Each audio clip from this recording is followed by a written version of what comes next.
안녕하세요. 이승원입니다. 2023년 8월 23일 무인 탐사선이 인류 최초로 달 남극에 착륙하면서 전 세계 이목을 끌었습니다. 그동안 달 적도 근처에 착륙한 사례는 있었지만 달 남극에 인간이 만든 물체가 가 닿은 건 이번이 처음이었죠. 과연 어떤 국가가 이런 놀라운 성과를 냈을까요? 바로 세계 최대 인구를 자랑하는 나라 인도입니다. 이를 지켜본 인도의 모디 총리는 이번 임무는 모든 인도인의 꿈과 야망이라며 크게 기뻐한 바 있죠. 사실 오늘 하려는 이야기는 우주 개발은 아니고요. 인도의 교육입니다. 인도의 높은 교육열과 정부의 투자가 어우러져서 이런 엄청난 성과를 냈기 때문이죠.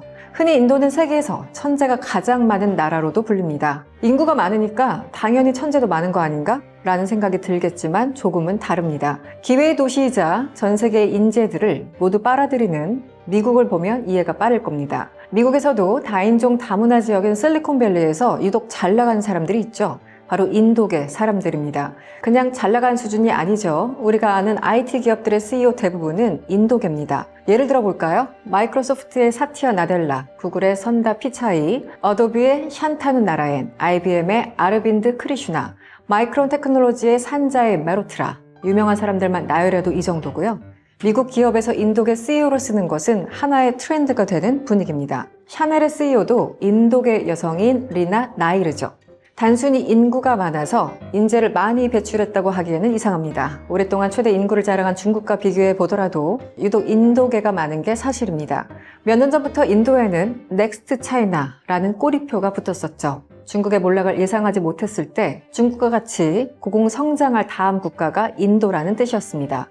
중국 경제가 난항에 빠진 지금 인도는 넥스트 차이나가 아닌 신흥 강국으로 불리고도 있는데요. 심지어 인도가 강국으로 확실하게 올라서게 된다면 꽤 안정적으로 자리를 유지할 것으로 보고 있습니다. 무엇보다 이미 인도인들은 혁신을 주도하는 미국의 기업들을 장악하고 있습니다. 인도계에게 CEO 카르텔이라는 말이 붙었을 정도죠. 이들은 운도 로비도 아닌 실력으로 입증해내고 있습니다.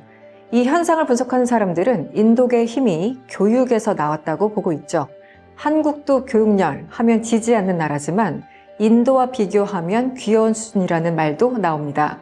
교육률이 얼마나 뜨거운지 드라마로도 소개된 곳이 있죠. 바로 코타입니다. 이 도시는 그 자체가 거대한 학원 수준으로 학생들을 위한 집중 코스를 제공하는 전문 기관만 12곳입니다. 전국적으로 단 23개만 있는 IIT, 즉 인도 공과대학이나 의과대학 등 명문대학 시험에 합격하기 위해서 이 도시는 집을 떠나온 학생들로 가득합니다. 2023년 10월 영국 가디언지에 따르면 코타라는 도시에는 매년 30만 명의 학생들이 모여들고 있습니다. 2023년 한 해에만 200만 명 이상의 수험생들이 의과대학 입학시험에 응시했는데요. 입학 정원은 고작 14만 명입니다. 14만 개 자리를 놓고 200만 명 이상이 경쟁을 벌이는 거죠. 또 100만 명 이상의 사람들이 최고 공과대학인 IIT에 들어가기 위해서 경쟁합니다. 약 2,850만 명의 고교생 가운데 졸업시험 성적 상위 25%만이 이 학교 입학시험에 응시할 수 있고요. 이들에게 주어진 자리는 오직 1만 개뿐입니다. 이렇다 보니 14억이 훌쩍 넘는 인구 가운데 65%가 35세 이하인 인도에서 젊은 사람들 간의 경쟁은 더더욱 치열할 수밖에 없습니다.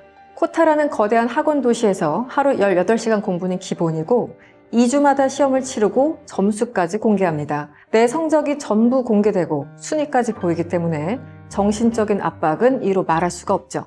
재수, 삼수는 물론이고요. 오수, 육수 학생들도 어렵지 않게 볼 수 있다고 하죠.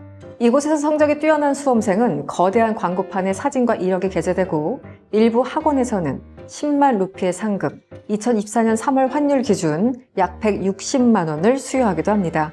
이 도시의 교육산업 규모는 약 12억 파운드로 추산됩니다. 우리나라 돈으로 2조 원대 규모죠. 일부 전문가들이 인도의 교육열에 비하면 한국은 취미 수준, 애교 수준이라고 표현하는 배경입니다.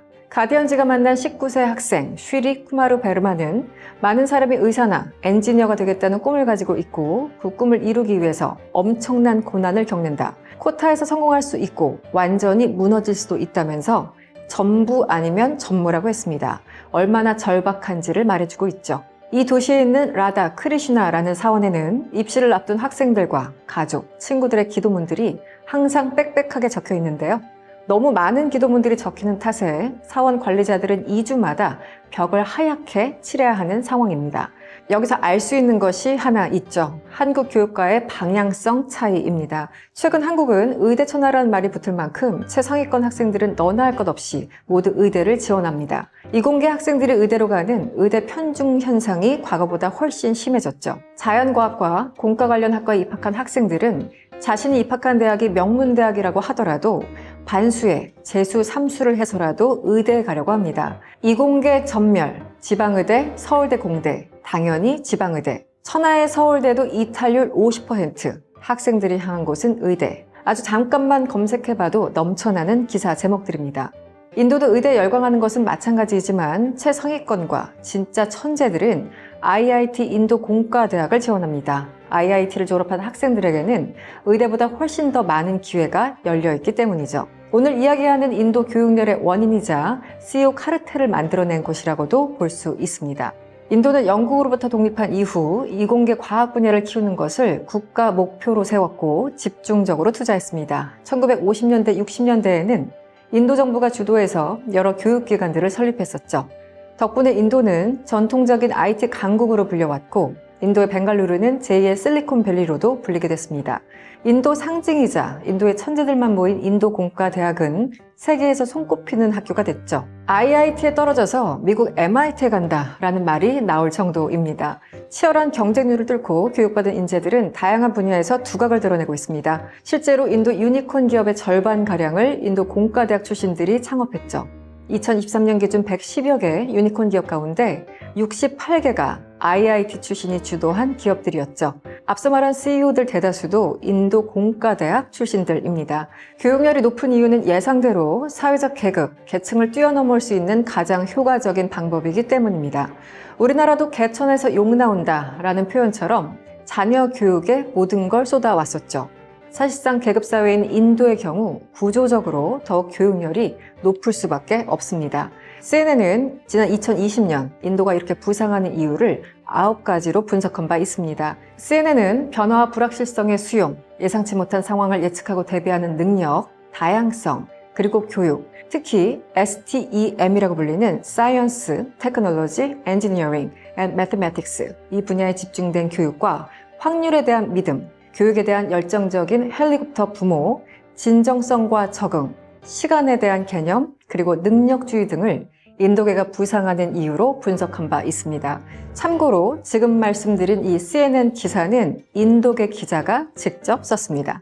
이렇게 치열하게 경쟁한다는 것은 상당한 부작용을 수반합니다. 정신적 스트레스, 높은 교육비 등은 당사자인 수험생은 물론이고요. 가족 전체에 영향을 미치고 사회적인 부담으로도 다가옵니다. 한국도 마찬가지죠. 앞서 언급한 도시 코타에서 시험을 준비하는 학생들과 정신과 의사들은 먼저 심각한 스트레스의 가장 큰 원인을 가정으로 꼽습니다. 부모들이 아이들에게 혹독한 과정을 강요한다는 거죠. 부모는 자녀들의 성취를 통해 대리만족을 느끼고 평생 가족의 자랑거리로 삼습니다. 이들은 자녀에게 그 어떤 대가를 치르더라도 성공해야 된다고 말하고 아이들은 전부 아니면 아무것도 아닌 인생을 앞에 두고 잠도 자지 않고 성적에 올인해야 하는 상황으로 치닫고 있습니다. 이런 상황이 계속되다 보니 스스로 생을 마감한 학생들이 무려 100여 명이 된다고 합니다. 한편 14억이 넘는 인구에서 모든 사람들이 좋은 교육을 받고 있거나 뛰어난 성적을 자랑하는 것은 당연히 아닙니다. 인구 수가 많은 만큼 양극화도 심각하죠. 특히 경제 수준과 인프라가 압도적인 도시와 그렇지 않은 시골 간 격차는 심각합니다.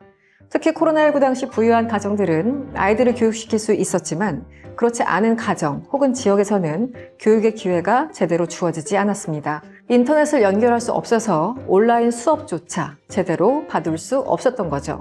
일례로 2021년 인도의 연간 교육 현황 보고서에 따르면 지난 일주일 동안 학교에서 어떤 종류의 학습 자료나 학습 활동을 받았다고 응답한 학교 학생들은 40%에 불과했습니다. 시골 지역의 초, 중등 교육 현황을 담은 보고서이기 때문에 전체 평균을 반영하기는 어렵지만 시골에 거주하는 인구가 여전히 많은 상황을 감안한다면 교육 양극화의 단면이라고 할 수 있습니다. 2023년 기준 세계에서 가장 많은 인구수를 기록한 인도는 14억 2,578만 명의 거대한 국가입니다. 인구수를 봤을 때 지난해부터 중국을 앞지르기 시작한 것으로 보입니다.